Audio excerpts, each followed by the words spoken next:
안녕하십니까. 수국이 아름다운 사찰 대연사 해광입니다. 간밤에는 천둥 번개가 치고 그런 속에서도 또 무더운 날씨도 계속 이어지고 날씨가 정말 오락가락하고 있습니다. 그래서 답사팀들은 이런 무더운 여름에는 쉬어가거나 아니면 박물관 답사를 주로 하곤 했습니다. 답사를 다니는 사람들은 계획된 날에 기대하고 있는 답사를 못하면 몸이 근질근질거리는 성향을 전부 가지고 계신 것 같았습니다. 그럴 때면 답사 조장께서 박물관 쪽으로 계획을 잡아 진행하곤 했습니다. 그래서 저도 다음에 시간 운용을 봐서 경주 박물관에 대해 세밀하게 둘러보는 시간을 가져보도록 하겠습니다. 오늘은 지난 시간에 이야기해드린 무장사지의 주인공이자 동해의 용왕이 된 문무대왕과 관련 있는 장소입니다. 문무대왕은 신라를 통치하기 위해서, 즉 왕권 강화 목적으로 불교를 부흥시켰고 사찰의 지원도 끊임없이 이어갔습니다. 그 결과로 지금 경주에는 문무대왕과 관련한 유적지들이 퍼져 있습니다. 우선 제가 먼저 소개드렸던 사천왕사지, 능지탑, 무장사지, 가문사지, 대왕암 등 여러 유적지가 현재까지 사람들에게 보여주고 있습니다. 그 중에서도 오늘 소개해드릴 곳은 삼국을 통일한 그 기상을 그대로 표현한 가문사지입니다. 가문사지는 문무대왕이 신라 왕실의 영원한 안식과 더 이상 전쟁에서 고통받지 않는 신라 백성들의 평온을 위해 짓기 시작했습니다. 그러나 생전에 완성된 사찰을 보지 못했고 비로소 그의 아들 신문왕이 완성한 사찰입니다. 그럼 신라를 사랑한 문무왕과 그의 아버지를 그리워한 신문왕의 애절한 효심이 담긴 가문사지로 출발해 보겠습니다. 먼저 부산과 경주를 차도로 가는 길은 두 개의 고속도로를 주로 이용합니다.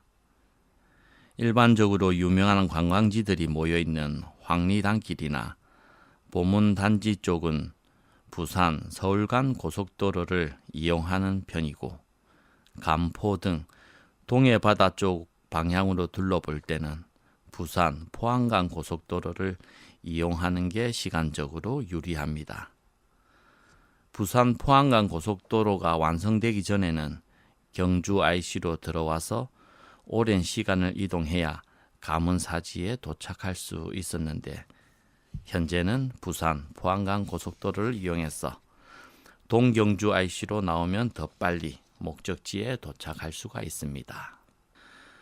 가문사가 왕실과 가까운 곳이 아닌 저 멀리 떨어진 동해 바닷가 근접에 지어진 이유는 어찌 보면 아주 단순합니다. 당시 신라는 삼국 통일 이후에도 틈만 나면 바다를 통해서 쳐들어오던 외적을 불보살림의 가피력으로 막아내려 나라의 안정을 도모하고자 세운 사찰이기 때문입니다. 처음 절을 짓기 시작한 문무왕은 절의 이름을 진국사라 하였습니다. 좀 전에 말했듯이 시도 때도 없이 바다를 통해 왜구들이 쳐들어왔기에 왜구를 진압하고 나라를 바로 세우기를 바랬습니다. 그래서 진압하다 진자를 써서 진국사라 이름을 지었던 것입니다. 그러나 절을 완공하기 전에 왕은 위독한 병이 생겼습니다. 문무왕은 성녀 지희법사에게 죽은 후 나라를 지키는 용이 되어 불법을 받들고 나라를 지킬 것을 유언하고 죽자 이에 따라 화장한 뒤 동해에 안장하였으며 신무왕이 부왕의 뜻을 받들어 절을 완공하고 가문사라 하였다라는 기록이 있습니다. 삼국유사에는 문무왕과 가문사지에 대해 다음과 같이 설명하고 있습니다. 31대 신문왕의 이름은 정명이고 김씨이다.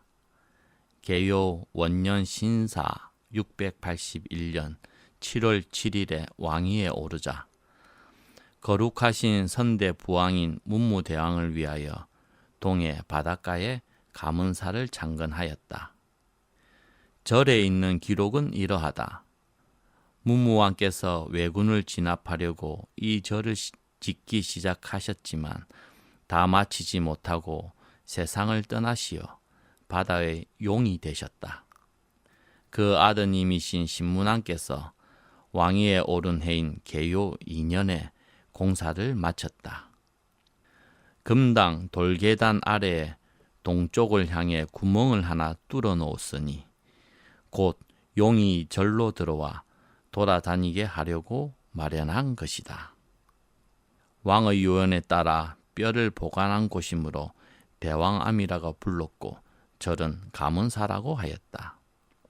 뒤에 용이 모습을 나타낸 곳을 이견대라고 하였다. 라는 삼국유사 기입편 만파식적의 일부 내용입니다. 1970년대 가문사지 유적을 발굴할 당시 일반적인 사찰의 금당과는 달리 물길이 금당으로 들어올 수 있도록 간 공간을 만들었음을 확인했습니다. 삼국유사의 기록에 표현된 바와 같이 금당터에는 문무대왕릉이 있는 바다와 물길이 이어지게 조성된 것으로 추정되는 구조인 것입니다. 어찌 보면 가문사지의 금당은 바다 위에 떠 있는 것입니다. 한국 사찰 중에서도 참으로 특이한 구조인 것인데 이와 비슷한 경우가 사찰은 아니지만 경주 지역에 있는 괴릉입니다. 괴릉은 신라 38대 원성왕의 능으로 추정되는데 왕릉을 조성할 때 유해를 원래 이곳에 있던 연못의 수면 위에 걸어 안장하였다고 하여 괴릉이라는 이름이 붙여진 것입니다. 바다 위에 떠있는 가문사 법당, 연못 위에 떠있는 원성왕의 무덤, 신라만의 창작성이 돋보이는 두 유적인 것 같습니다. 그럼 다시 가문사지로 돌아가서 현장에서 금당터를 직접 보게 되면 금당 바닥 밑에 지하 공간처럼 파여져 있고 그 위에는 기둥같이 길고 많은 석재들로 징검다리처럼 설치를 해놓았습니다. 아마도 기록상으로는 훨씬 더 깊은 지하 동굴이 조성되었을 수도 있을 것 같지만 현재 복원사항은 그리 깊지만은 않습니다. 하지만 바닷물이 대웅전 밑으로 들락날락할 것 같은 모습을 보여주듯이 복원을 하였습니다. 발굴 당시 학자들은 가문사 근처에는 바다가 없어서 물길이 가문사지 앞을 흐르는 대종천이라는 강과 연결되어 있을 것으로 생각했었습니다. 그런데 2007년 대구 MBC 방송에서 창사 특집 다큐를 만들면서 가문사 앞을 파서 토양 분석을 의뢰한 결과 창건 당시 신라 시대에는 가문사 바로 앞까지 바다가 있었던 증거가 발견되었습니다. 세월이 1000년을 넘게 지나면서 흙이 쌓이고 수위도 낮아지고 해서 바다가 가문사에서 점점 멀어지게 된 것입니다. 진국사를 지어서 신라를 보호하려고 한 왕은 끝내 왕공을 보지 못했습니다. 그의 아들 신문왕은 죽어서 동해 용이 되어버린 아버지 문무왕을 위해서 법당 구조를 변경을 했습니다. 금당 아래에 동해 바닷물과 연결해서 용왕이 되신 아버지가 이곳 가문사에 머물다 가시길 바랬던 마음으로 만들었던 것입니다. 살아생전 아버지가 이룩해 놓으신 은혜에 감사를 드린다며 이름도 가문사로 변경했던 것입니다. 지금은 석재 부재들만 남아있지만 그 감사의 은혜스러운 향기는 여전히 이곳에 남아 있는 것 같습니다. 금당 앞에는 동서 쌍탑이 있습니다. 꽤 거대하고 웅장한 탑은 국보로 인정받을 만큼 불교적 문화적 가치와 의미를 가지고 있는 탑입니다. 탑의 높이가 무려 13.4m나 됩니다. 아파트 3, 4층 높이 정도의 상당히 큰 규모입니다. 가문사지 3층 석탑은 경주에 있는 3층 석탑으로는 가장 거대하며 신라시대의 전형적인 탑 형식이 나타난 본보기가 된 탑입니다. 가문사지 석탑은 석탑사 연구에 있어서도 아주 중요한 좌표를 찍고 있습니다. 원래 고구려 백제 신라가 처음 불교를 수용했을 때 탑은 목탑이었습니다. 그러던 중 백제에서 처음으로 석탑을 만들기 시작했는데 화강암 지대인 한국의 지리적 특성상 오히려 석탑이 더 적합했습니다. 문제는 백제에서 처음 제작된 석탑이 백제 말기였던 무왕 시기였는데 이내 백제가 멸망해버리면서 석탑의 계보가 중단되는가 싶었습니다. 그러나 백제를 통합한 신라는 백제의 미륵사지 석탑과 정림사지 5층 석탑을 보고 이를 적극 계승한 통일신라만의 석탑을 만들기 시작하니 그 출발 시점의 작품이 가문사지 3층 석탑인 것입니다. 가문사 석탑 이전 신라도 원래 5층 석탑을 제작했었습니다. 그런데 가문사지 3층 석탑을 기점으로 3층으로 충수를 축소시켜버린 것입니다. 이는 아담하고 고상한 멋을 버리고 웅장하고 안정적이며 새로 통일된 신라의 힘찬 기상과 같은 이미지를 만들기 위함이었습니다.